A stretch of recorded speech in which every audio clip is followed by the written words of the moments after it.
good. Send me those. I don't have time to see them. Have a good trash picture. And they're so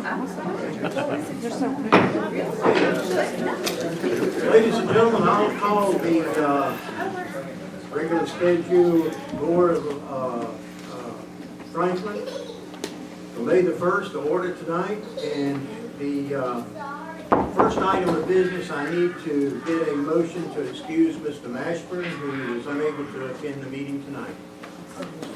Second? Second. All in favor?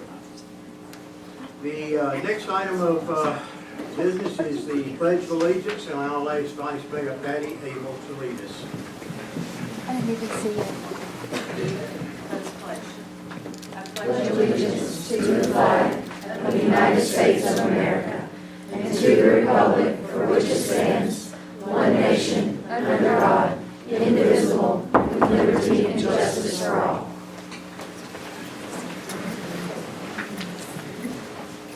Okay, I need to make one agenda change, if I may, and what I would like to do is move the discussion on Angel Medical Center up to right after new business. Would there be any objection to that from the board? No objection. All right. Pardon?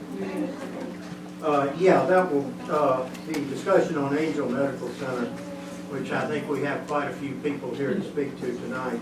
We'll just move it up so that everybody's not delayed after that. Now, is anyone else that wanted to sign up to speak during the public comment period tonight? Okay. Next item of business, adoption of the town board agenda. I'd like a motion to adopt it as amended. Second? Second. All in favor? Discussion. Okay, go right ahead. I would like, Mr. Mashman's not here tonight, obviously the agenda item which was formerly A, now it'll be probably not A, but on the name change, he obviously has a strong opinion on it, and it's an issue that is not, there's no urgency to it on time, and I would like the opportunity for us to be at full strength as a board if we're going to vote on it. Now, whether that happens, I don't know. We can't put it off forever for that purpose because people will miss meetings from time to time, and I know that, and he's not here. But I would like for us to table that discussion and put it on next month's meeting with the hope that he can be here. And if it turns out we have to do it a man down, I'd rather give it the chance because he's been with us a long time. It's an important issue. He's got a strong voice on it, and I just don't think it hurts us to give him that opportunity. So that's what I'm. All right, you want to put that in the form of a motion? That'd be my motion to move that agenda item to the June meeting. All in favor? You have a second. So we have a second. Second. All right, all in favor? I guess that kills that.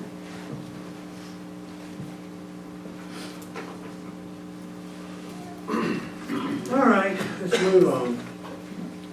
Adoption of the May 1st town board, we've already done that. Approval of the April the 3rd and April the 17th town board minutes. Everybody read them? Do I hear a motion to approve? I'll make the motion. Second. All in favor?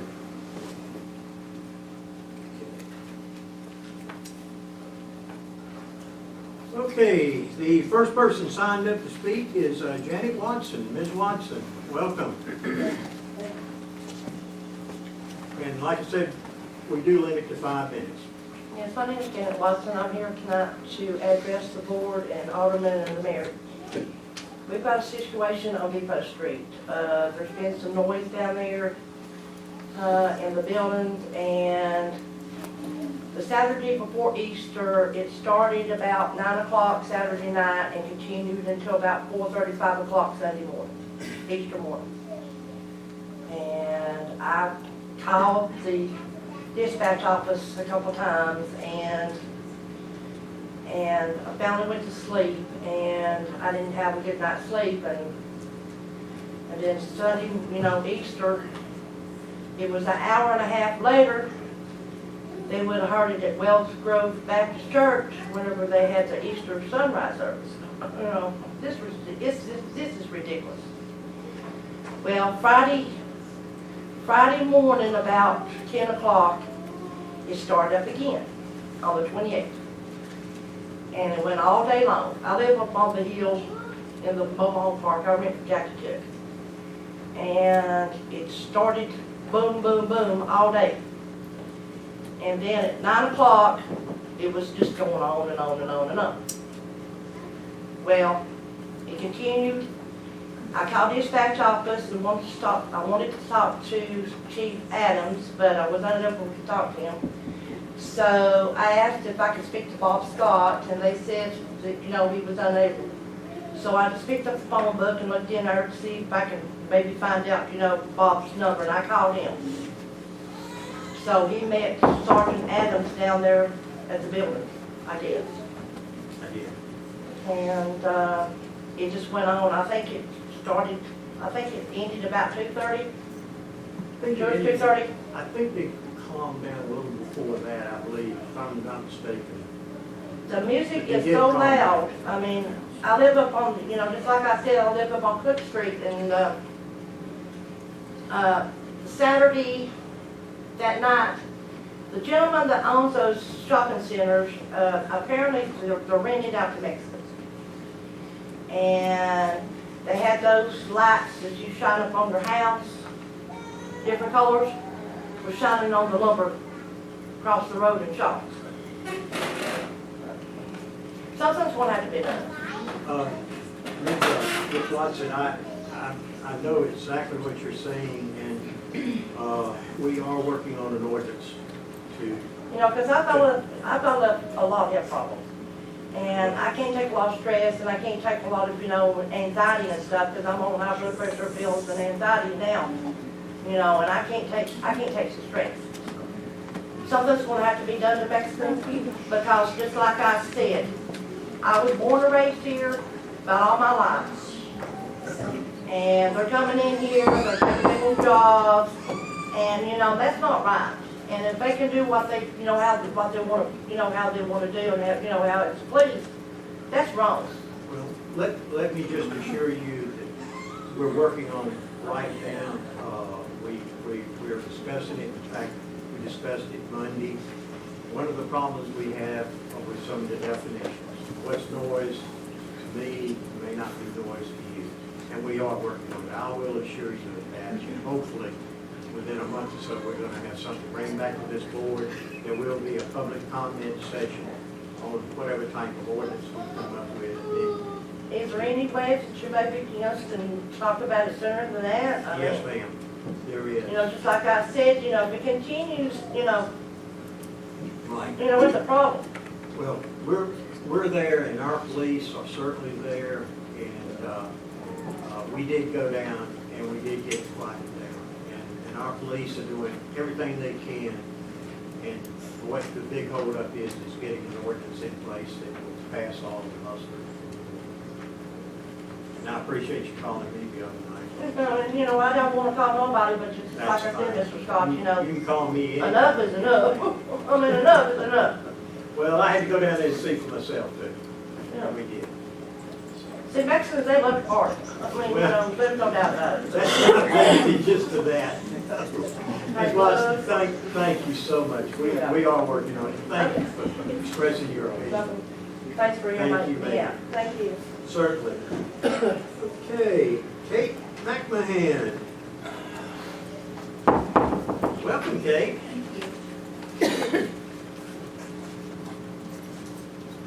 So first of all, thank you for allowing me to speak. I'm sure you would guess that I'm here to talk about the labor and delivery unit at the hospital. I could stand here and talk about my birthing experience and how I wanted to deliver an angel, but due to unforeseen circumstances, I had to deliver at Mission. I could talk to you about my concerns and safety for health in women and babies. But while these are important issues, I think we need to think bigger and with more dollar signs. I have two major concerns with the labor and delivery services being cut. First, I am concerned that how this will impact our community on an economic level. Immediately, I thought about the current employees at Angel in the labor and delivery department. Then I started thinking about how our community would be affected in the long term. Will young people want to move here and raise their families? Will businesses still be interested in bringing their companies here if we don't even have basic medical services? My second concern is that this symptom of perhaps a larger problem. So since labor and delivery is being cut, will we continue to receive all other current services in the new hospital? Other departments had already been cut, such as pathology. Will cuts continue to be made in the future? What I'm asking of all of you today is to help our community to understand what the healthcare for this area will look like in the future. And is there anything as a community we can do to better our situation? So for example, since Mission is a nonprofit, is there a way for us to look at their books and see exactly what the losses are at Angel? Is it possible that as a community we could help bridge the gap? Thank you. Thank you so much.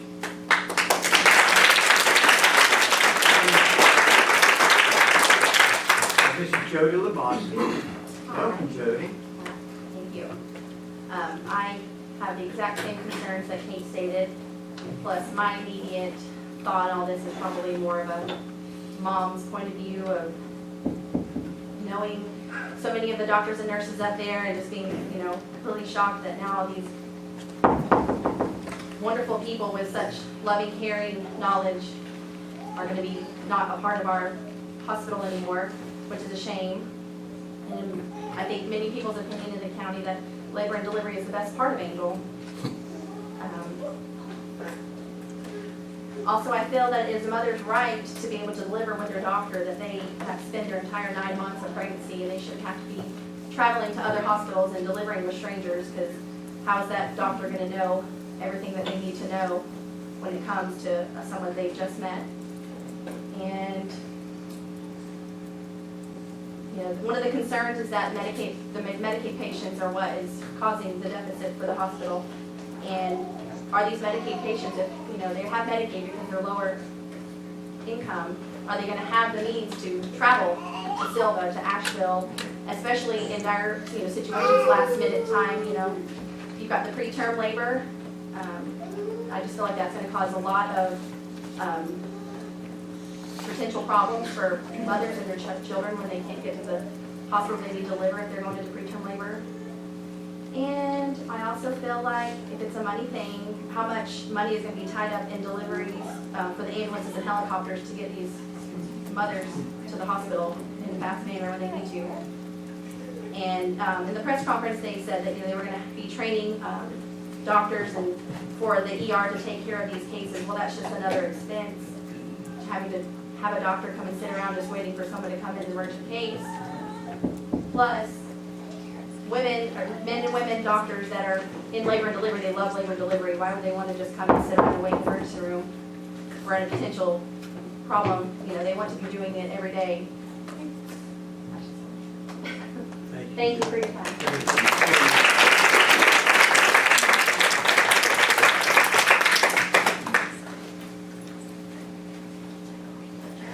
Having to deal with a high-tech stopwatch over here. Maggie McCrew? Right. Did I get McCrae? McRae. Excuse me. Well, welcome. Thanks. My name is Maggie McRae. I am a retired certified nurse midwife. I practice at Harris Regional Hospital. 2 of my students who I pre-sent are nurse midwives down here in Franklin. When I questioned the 20% of patients that are going to Mission anyway to have their babies, I can tell you I sent a lot of women over to Mission because of preterm labor or other complications that we could not deal with at Harris Hospital. Those same issues will be happening here as well. And even worse, because we will not have labor and delivery facilities. I will tell you, the newspaper reported that in 2013, 219 babies were born during that year at Angel Hospital. That number increased to 400 in 2015.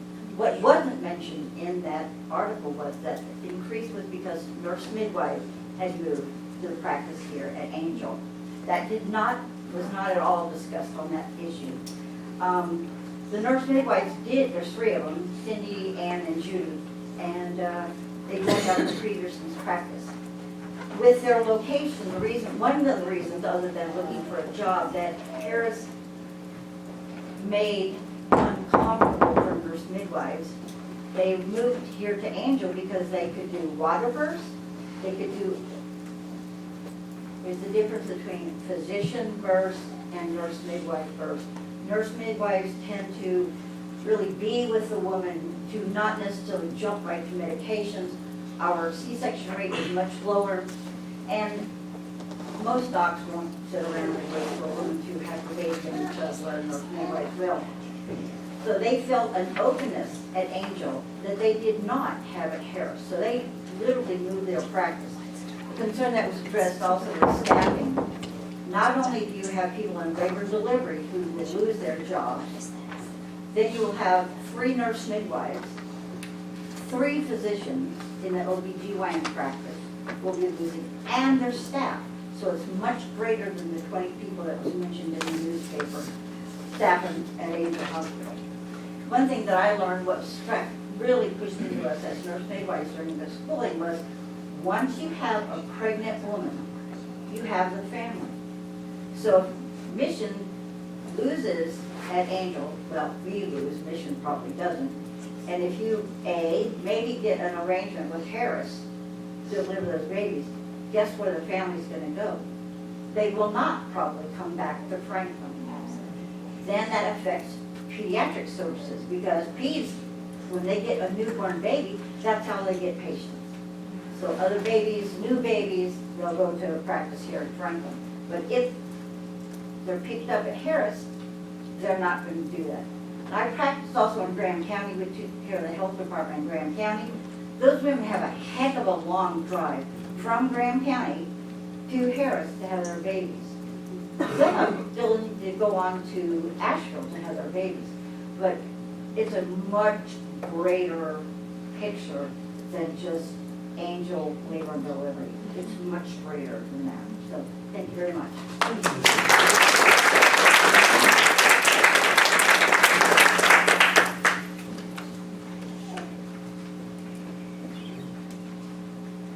All right, the next is Lauren Hickman. Welcome, Lauren. Thank you. Thank you for having me. I have something written from a friend of mine who was not able to be here tonight and lives in Macon County, and then I'll talk a little bit about my own experience. This is from Melissa Korsgaard Puckett, who gave birth here in Franklin. She says, "I'm appalled that our town and its women aren't considered important enough for a labor and delivery unit, not to mention all the wonderful staff that work in L&D who try their best to make the childbirthing experience its best, who will have to find jobs. There are a lot of things that can go wrong on the way over to Silva or Asheville, winter weather, traffic accidents, the unexpected, especially when you're in labor. So why is it so easy for Mission to think it is no big deal for us all to travel over to other towns and counties to have our children?" It's from Melissa. And just from personal experience, I moved here while I was pregnant with my second. I had a C-section with my first. And I learned towards the end of my pregnancy that Angel was offering what's called a VBAC, which is a vaginal birth after cesarean. And I was really excited. I already had a practitioner I was seeing in Asheville, so I stuck with her. But I was really excited to hear that Angel offered that, and the unfortunate piece is that Harris does not offer that. So if you want to have that choice in childbirth, you have to go to Mission for that service. Now, I don't know if Harris is planning on taking that up anytime soon, but that's just another consideration, because it's not just driving there for delivery. If you want to have continuity in care, you have to drive over there for your prenatal appointments. And towards the end of your pregnancy, anybody that's been pregnant or had a spouse that was pregnant knows that's a lot of appointments towards the end, and that's a lot of stress for a mom, and it's a lot of gas money too. So if you think about, if you're lower income, it's not really even an option. So I could go on and on. I'm a birth doula as well, so this is really my passion, and I'm really, really discouraged that this happened, and that money, unfortunately it's coming down to money. But I guess what I would ask the board is that maybe that you could approach Mission as a group and just get some more. I'm not really clear on all of the information that they're giving us right now, so just maybe meeting with them so we can clarify what could be done to maybe preserve that service for our community. So thank you very much. Thank you.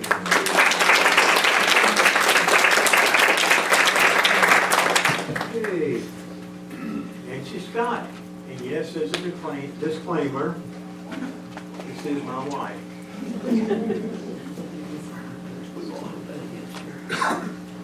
May not have delivered many of y'all, but she sure taught you. Well, I did deliver a baby I was delivered of a baby at Angel about 50 years ago. So they've been doing this for a long time. They've done a very good job of keeping women and children safe and healthy. And I do not want to see that change. I think this is a huge issue for these young women, for our community, to attract young people. We don't want this to be a retirement-only community. We want young people here with their vitality, their energy, and we need this L&D service at our hospital. What I don't understand is they're coming up with this idea of $45 million that they're going to spend on a new hospital. We don't need a new hospital. We need these services.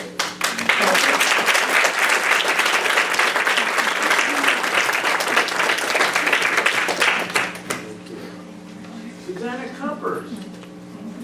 Hi, Susanna. Welcome. So part of why I originally signed up to come speak was, I guess, to address the name change, but I will hold off on some of those comments until next time to see the agenda change. But I believe I mentioned last time that I'm part of a grassroots progressive group here in the county, and there are many of us who care very deeply about this issue that's coming up. And some of them could not be here tonight, so I would like to read a statement written by one of our members, Angela Martin, bearing in mind this was written before the agenda came as well. From Angela, though I don't live in the town, I consider tonight's meeting of particular importance for the future of women in our area. To not embrace the future of women to be called council member or preferable salutation, rather than the outdated alderman, and recent corporate trends to jeopardize the safety of women in childbirth sends both a direct and figurative message to the women of our region that our safety and viability as respected citizens is not respected in Franklin, North Carolina. And so I just want to put out that, as part of this group, there's quite a few of us, and we are passionate about this, and we are willing to work hard to change this, to do what we can to try to preserve this in our county, and hopefully we can get support and be supportive of our town government. Thank you.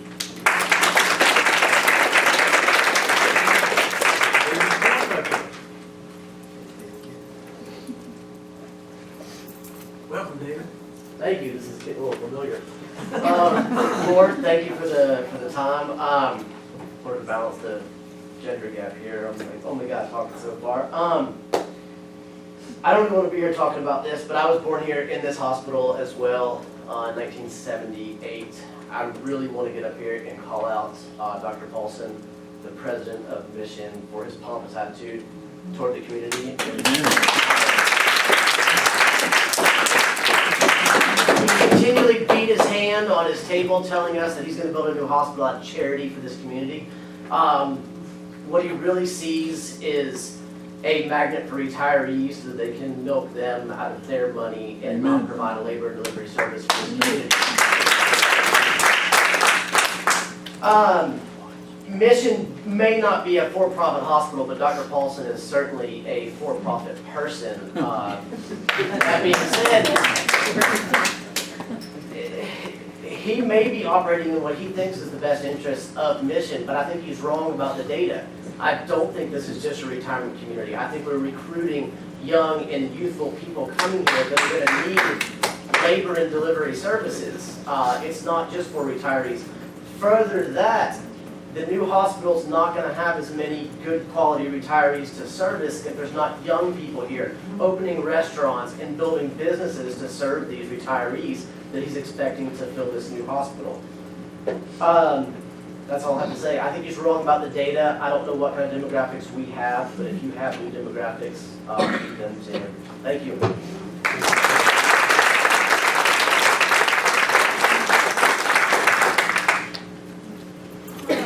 Carol Peterson?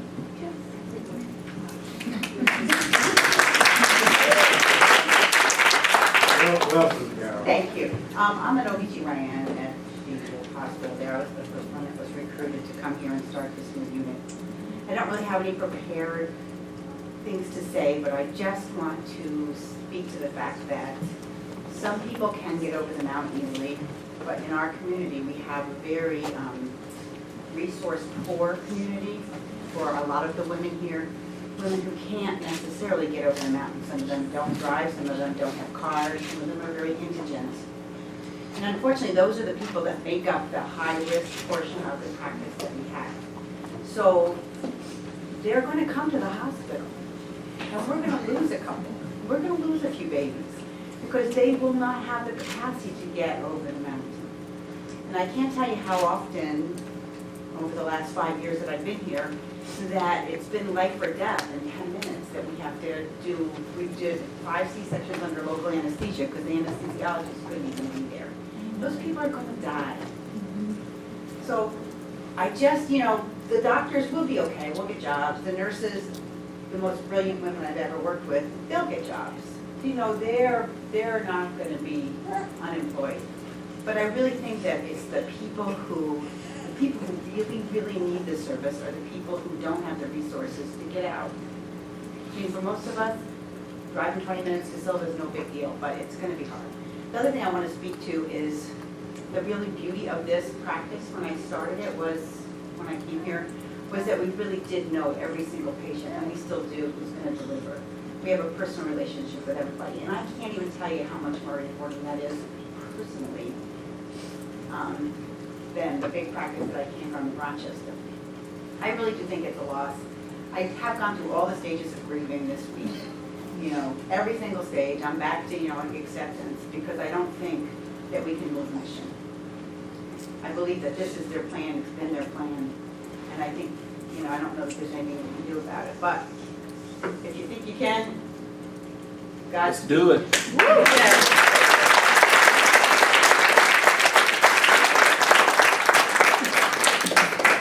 Amanda Hagan?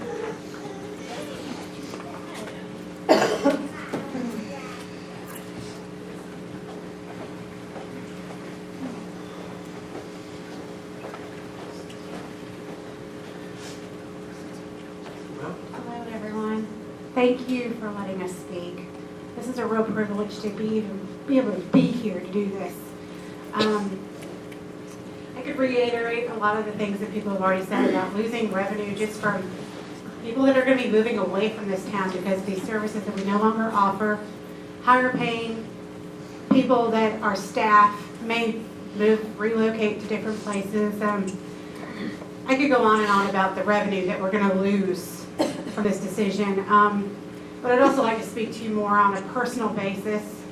I had my son here, he's 15 years old. I had my daughter here, she's 6 years old. I have a stepdaughter who was born here, stepson, another stepson. We're a very mixed family.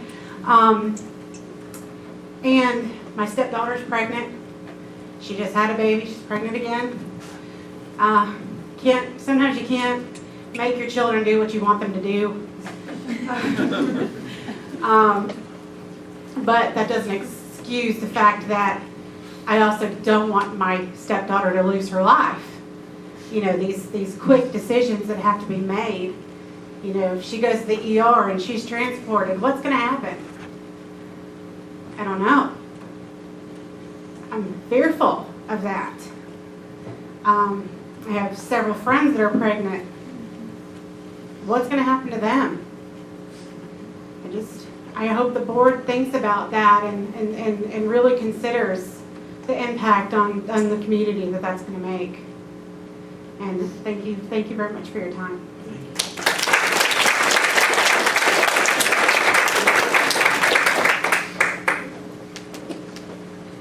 Megan Brown.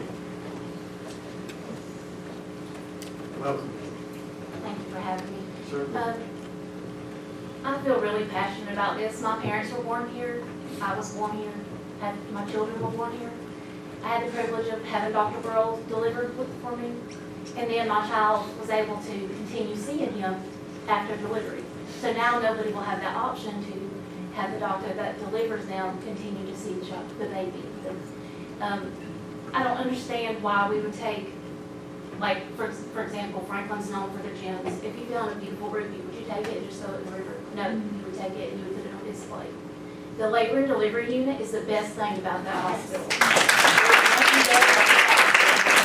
There's not one person up there that I can't go up to, and they know me by name and give you a hug. And no matter what's going on, whether you're miscarrying, you have a stillbirth, you've had false labor, whatever, they're there for you. They put whatever's going on aside to comfort you. What are we going to do if there's, have you been up there and 2 people being labor at the same time, 2 emergencies? What's going to happen if we have all these emergencies and one helicopter's out, another helicopter's out, we've got an ambulance out? How are we going to help all these people? The 43 police hospital are going to be ready. I don't understand why we can't take some of that money and fix whatever they think's wrong with the unit, because I think it's amazing. We should be proud of our unit. And if nothing else works, I think we should strap one of those simulators onto them, where you take their labor and send them over the mountain.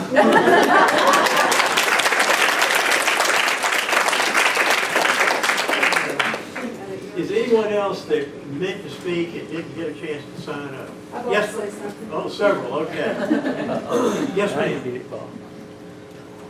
Come right on up. State your name, if you will, please, and My name is Jennifer Wallace. Jennifer Wallace. Yes, sir.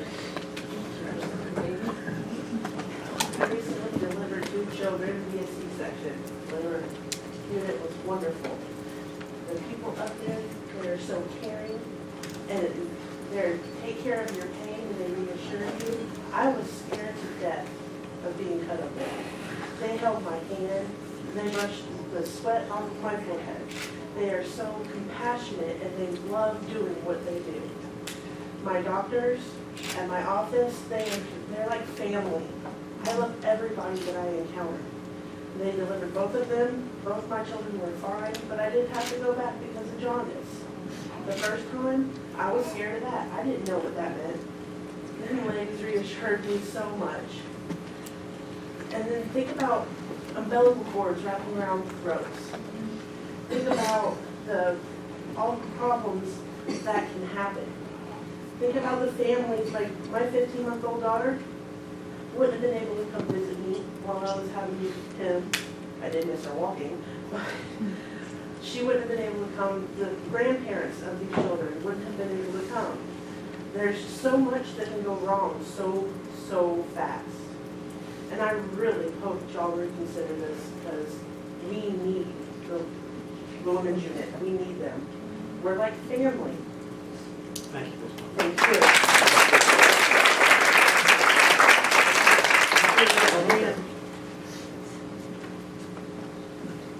And if you would, please, ma'am, give us your name. My name is Denise Foyle. I work at Angel Medical Center's Women's Health Care Unit.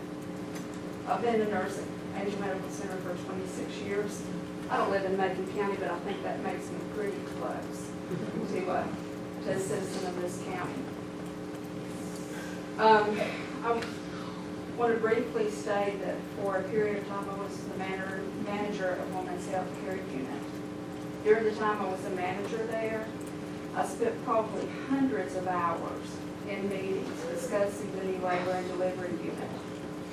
It was a $9.5 million unit that they were going to design for us. It was based on the demographics that was collected by people from Mission that projected the amount of deliveries we would have. There was utmost confidence that this would be paid for, that we would make the money that would be used to pay for this unit. Nothing has changed about the demographics. So it begs to, I have to question what has changed. And I have some caution about the promise of a $45 million hospital. Because we were all promised just a few short years ago that we were going to have the brand new unit, and the amount of deliveries we had could support it. And our deliveries have consistently gone up. As a matter of fact, the deliveries in our unit was double what it was when the physicians came. It's double. The projected amount of deliveries in 2018 was projected to be 500 deliveries. We've had 400, and 2 years away we're at 400. We don't know all the reasons why this happened, but I do know what I was told then. I do know what I'm being told now, and I know that from what I can see, very little has changed. I appreciate your thoughts on this issue. I hope something can be done so that labor and delivery will be retained here in Franklin.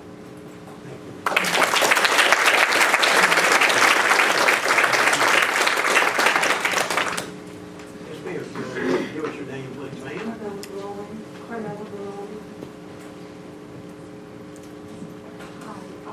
I've been here for 25 years. I gave birth to 2 of my daughters here. Thank you for having me. Appreciate that. And the first one, my second daughter, she came so quick that I'm on the border of Otto and Franklin. My address is Franklin. And we were going to Harris the whole time. I didn't make Harris. I was standing up in the car by Winn-Dixie at the time. And my husband is doing everything to get me there. We were at the old emergency room, parked by the ambulance, and nurses and him were at me. I had her in the emergency room. I could not get over that mountain. I don't see why this is 2017 and our community is growing.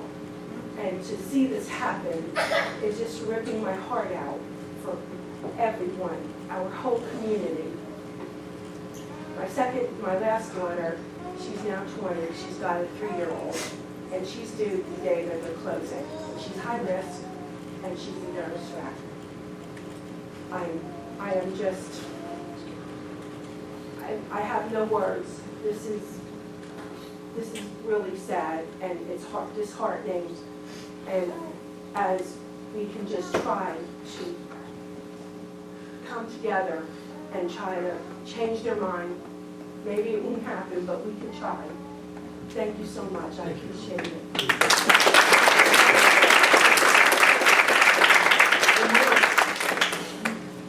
My name's Kelly Gould. I know nothing about the financial part of the hospital and everything. I just wanted my voice to be heard as a new mom and a family member to a woman who works in the labor and delivery unit. And I birthed my daughter 4 years ago, and I was terrified. New mom, she put my mind at ease. The staff put my mind at ease. This time, 4 months ago, birthing my son, I was not upset or worried at all. I knew I'd be in good hands. Both times, my birth experience went exactly how I had hoped for, and it was a dream come true both times to labor the way that I wanted to and have that choice and not be worried about getting to Asheville. I knew I would be safe in 20 minutes to get to where I would be taken care of. But if I would have, I think now that I've had the children, if I would have had that in my mind to travel over the mountain, I wouldn't have had the option to labor, the choice to labor the way that I wanted to, which was the most beautiful experience of my life, both times. Cared for beautifully by the most amazing staff and women caring each other women. Both times the car ride was the worst part for me. So I just really wanted to say that was the scariest part of the whole experience. If I would have had to travel, I don't know if I would have made it. I know I wouldn't have made it. I was, without too much detail, I wouldn't have made it. And so that's terrifying for women to come who are planning on having families, and it's just the whole thing is so scary to have the option, the choice, the freedom, the security of having to travel over the mountain. And I was blessed that I didn't have emergencies, an emergency medical situation, but I'm fearful for any women who have experienced that or to come. So I just wanted to put that out there.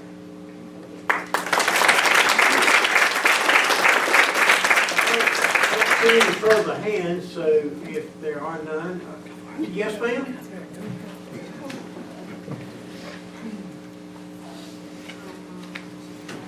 It's all right, we don't fight. Yeah, was terrified to stand in front of my own wedding, so this is a big deal. And your name, please. Amanda Stringer. And I didn't plan for this at all, but all these people got me thinking. I'm 32 weeks pregnant. I have to drive to Asheville. This is my 5th kid.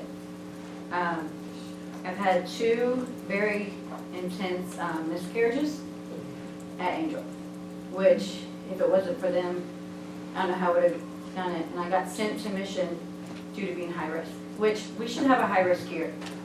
I don't want to go to Mission, but I have to. So I think it's terrifying to know that I can go into labor, which I have several times, preterm labor. We've always known, we've always known we've had Angel to have babies here.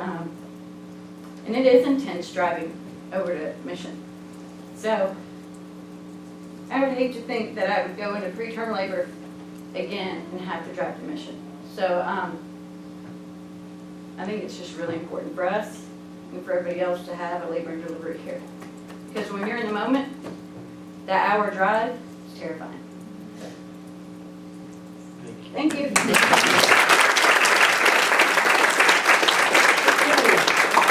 Any more hands, so we'll, yes, sir. And your name, sir? Daniel Johnson. I figured I'd also bridge the gender gap, because there's been all women speaking. My wife actually works on the unit. And I think the financial part of it has been a little bit veiled. He talked a lot in the press conference about how much money the unit was losing, but what he didn't say is that all labor unit deliveries units, they lose money, all of them. So the unit here at this hospital doesn't lose any more in proportion to how many deliveries they do than, say, Mission Asheville or any of the other hospitals that are in the system. So I think that's veiled as a reason as to why they're bringing the hospital away. I think part of it is, like someone has said, they think the demographics here are getting older, so they want to cater the services that the community has to what they can maximize their profits. He did say they made $61 million last year. So I feel like if they're making $61 million, there's certainly a way that they can figure out a way in the budget to keep this particular labor and delivery.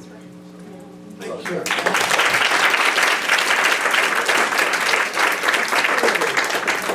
Could I just make an addendum? Make it real quick. Real quick, I wonder how much Mission has thought about the cost it's going to take for either ground transport via for ambulance or helicopter services. And that's going to be astronomical, totally astronomical. And I bet it's not figured into their tab. And I hope that they could come and have a regular session with us so that we don't just address y'all, because y'all work for us and our state senators. Jim Davis happens to live here, maybe stand in front of his office, because y'all work for us. And Mission, we pay Mission because we pay taxes. Not only do we give money in our to provide us a service, but we also give them tax money.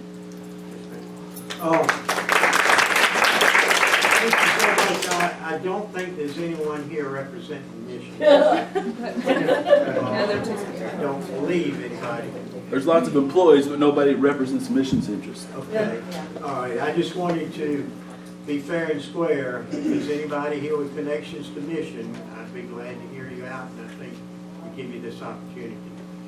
All right, there being none, we'll move out of the public comment period and move back onto the agenda. And the item for discussion now is on the Angel Medical Center. This is for what we've heard tonight. I think that there's no doubt that the community has been heard on this issue, loud and clear.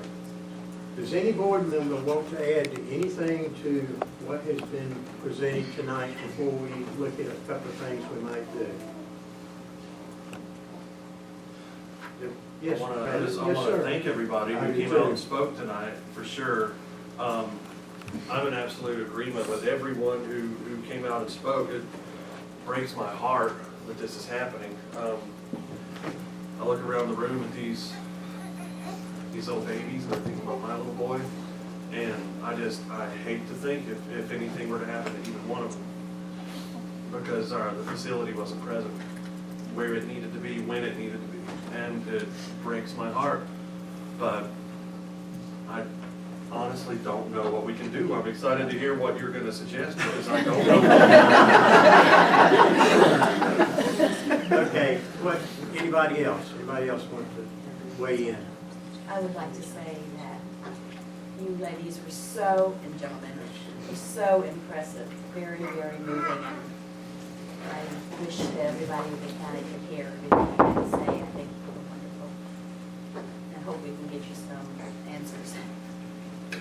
What I would like to ask this board to allow us to do, if this board would allow the town manager and myself to draft a letter, it would be a very simple letter, and basically what it would say to Dr. Paulus, please reconsider this decision, and if you can't totally reconsider it, if you would look at other areas that might be cut in order to save our L&D here.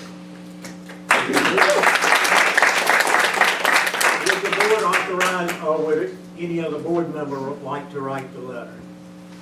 I think we need to send it off probably sometime in the next 48 hours.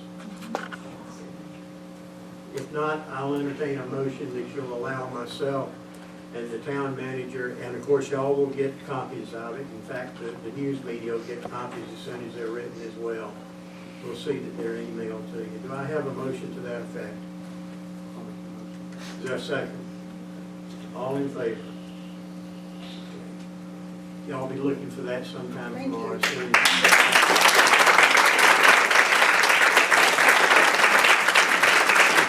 think this is about the only thing that this board can do other than taking up torches and pitchforks and marching. I'm in. And if that would help, anyhow. Thank y'all. This was so encouraging, because this is what democracy is about. You have a right to come in here and tell this board anything that's on your mind. And I'm just so pleased to see you. Thank you. Okay. You want 2 minutes break? Okay.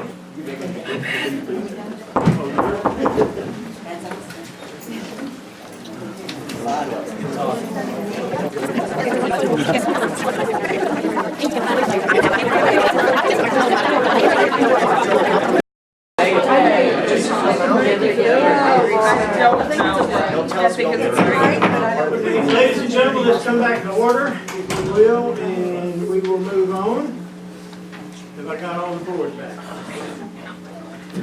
Yes, sir. Madam Manager, you have some street closing requests.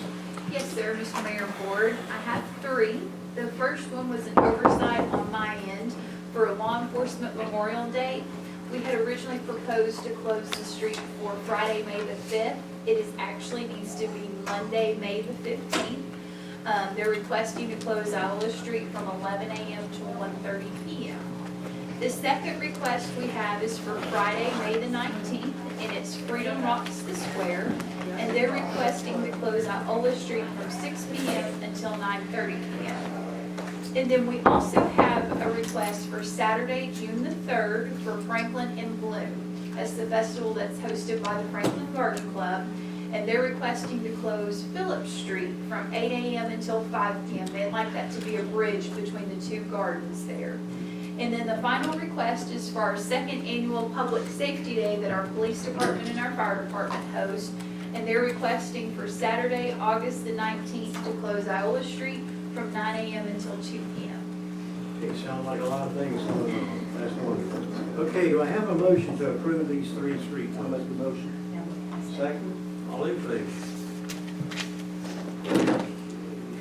All right, Madam Manager, I think you have a Depot Street sidewalk construction agreement? Yes, Mr. Mayor and Board, and it is deja vu. You did see this last month. What is a little bit different, there was a clerical error on NCDOT's end. They had not figured into the original proposal engineering cost. So that brings the total for this project up to $294,000, and the town's match is still 20%. So the 20% match now would be $58,800. That's a $3,600 increase. And of course, this would come out of your POW bill funds. Okay, do you need I guess we need a motion to, oh, wait a minute, I'm sorry, I jumped ahead of myself here. A motion to approve the agreement is presented. Yes, sir. Someone like to make that motion? All right, second? Okay, all in favor? Okay. The water treatment plant bid acceptance. Yes, Mr. Mayor and Board, we had our second rebid Thursday, April the 27th at 2 p.m. here in this boardroom. And as you see in front of you tonight, you have the list of bidders. We went from 3 bidders up to 4 bidders. And you can see the bid amounts. The winning bid for the lowest bid was with Brushy Mountain Builders, and they're from Lenore, North Carolina.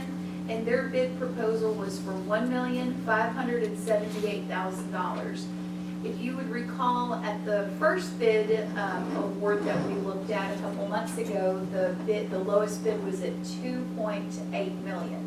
And one of the reasons for the decrease is the towns looked at purchasing the Aquaflow, which is a significant cost savings. So what I'd ask the board tonight is to approve Brushy Mountain Builders, award them this bid contingent upon your town council attorney review, please. Okay. In case any further discussion on it, if not, I'll entertain a motion that we accept the low bid on this project. Ms. McRae, Ms. Abel, second. All in favor? Okay, and now we come to the proposed fiscal year 2018 Town of Franklin budget, which weighs 5 pounds. Yes, sir. Okay, Mayor and Board, what you have before you that we're passing down, and so is Mr. Talent, is your proposed budget for fiscal year 17-18. And I would like to add that the department heads, your town employees, especially your finance officer, are to be commended for the efforts that they placed into this budget this year. If it wasn't for our employees and our department heads, it sure does go a long way. So they should be commended for the hard work that they do for the town of Franklin. I can attest to the fact that there has been a lot of work this year on this budget. If I might mention, the copies of this will be available, and they will be available online sometime shortly after 8 o'clock in the morning, rather than the 5 pounds that you see here. You can get it online. Madam Manager, is anything else that you would like to talk about the budget at this time? Yes, Mr. Mayor, if I may, I do have copies for the news media. If they would please stop by on their way out and pick those up, I have copies for you. And the only thing I would ask the board tonight is just to acknowledge receipt of the budget for proposed fiscal year 17-18. Okay. All right, I need a motion that you receive the budget, acknowledging receipt of the budget. Motion. Second. Okay, all in favor? Okay. You want to set the budget work session, Madam Manager? Yes, Mr. Mayor, we had originally set in our budget calendar that the board adopted in February of this year a proposed budget work session date for Monday, May the 15th at 5:30 p.m. here in the Town Hall boardroom. This would be a great opportunity for the board to sit down. It will give you some time to look through the budget, address questions, maybe address things you'd like to add to the budget or maybe delete from the budget. So if we could just set that proposed budget work session for Monday, May the 15th, please. Okay. All right, do I hear a motion to that effect to accept the budget work sessions as presented? Second? I'll second. All in favor? Okay. Counselor, do you have some legal things that you need to bring before the board? Yes, sir, Mr. Mayor, a Okay. couple of them.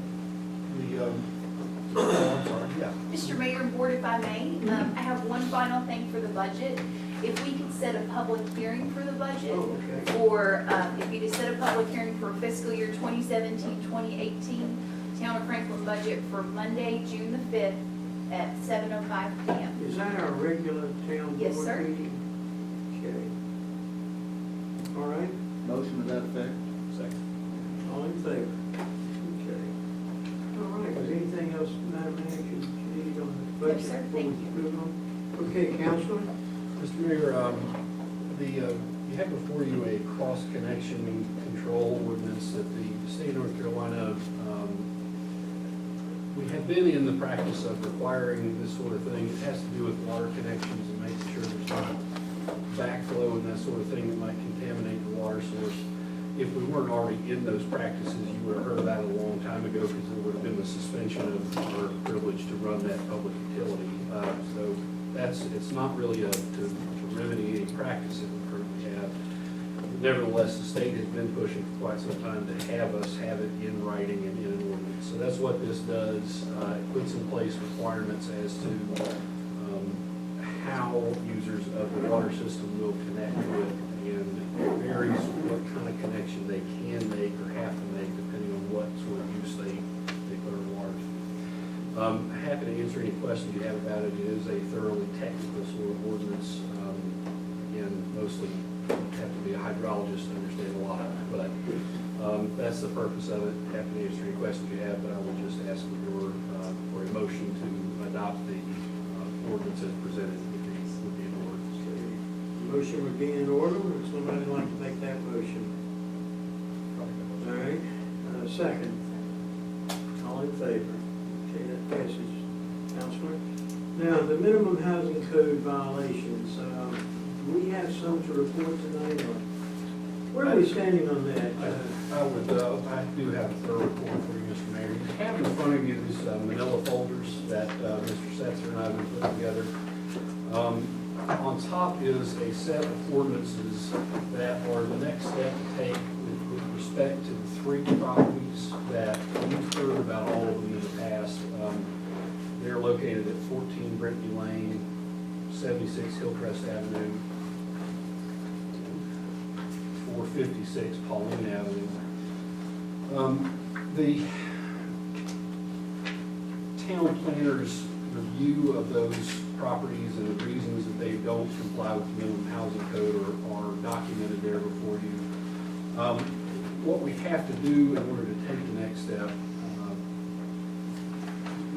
entail going before Superior Court to ask for an order that all of these properties be brought into compliance. And with all three of these, that'll mean demolition of the dwellings on them.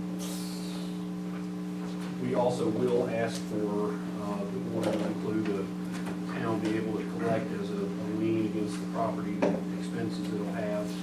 I'll have that in more detail for you next month. And the reason we're going to go over the next month is that we have to have a public hearing on the passage of these ordinances. Again, I don't anticipate that's something there'll be a whole lot of public outcry about. I think you've heard plenty of outcry about all three of these properties at some point or another. Happy to answer any questions you have about that process, but what I need from you tonight is that you set public hearings on those three properties, 14 Brittany Lane, 76 Hillcrest Avenue, and 456 Pauline Avenue at your June 5th meeting, again at 7:10, 7:15, and 7:20 respectively. Okay, anybody got any conflicts in those public hearings? And that's at your regular meetings. All right, well then I don't guess I have a conflict. Okay, I guess you need a motion then to set those public hearings. Yes, of course. I'll entertain such a motion. Second. All in favor? Okay, there are a couple of announcements. The town budget work session, I think we've already discussed that. We won't deal with that first one up there. That's kind of an in-house thing. The town hall offices will be closed Monday, May the 29th in observance of Memorial Day. Okay with everybody? All right, anybody else got anything they want to bring up, discuss, otherwise, what have you? I'd just like to say that I'm available anytime anybody wants to talk about anything. Please feel free to come by and talk to me. And let me know what's on your mind. I'm sure the town manager feels the same way as I do. And I'd like to just tell the public, anytime you've got something on your mind, feel free to call me. I really honestly do not care if it's midnight. That's what I'm here for.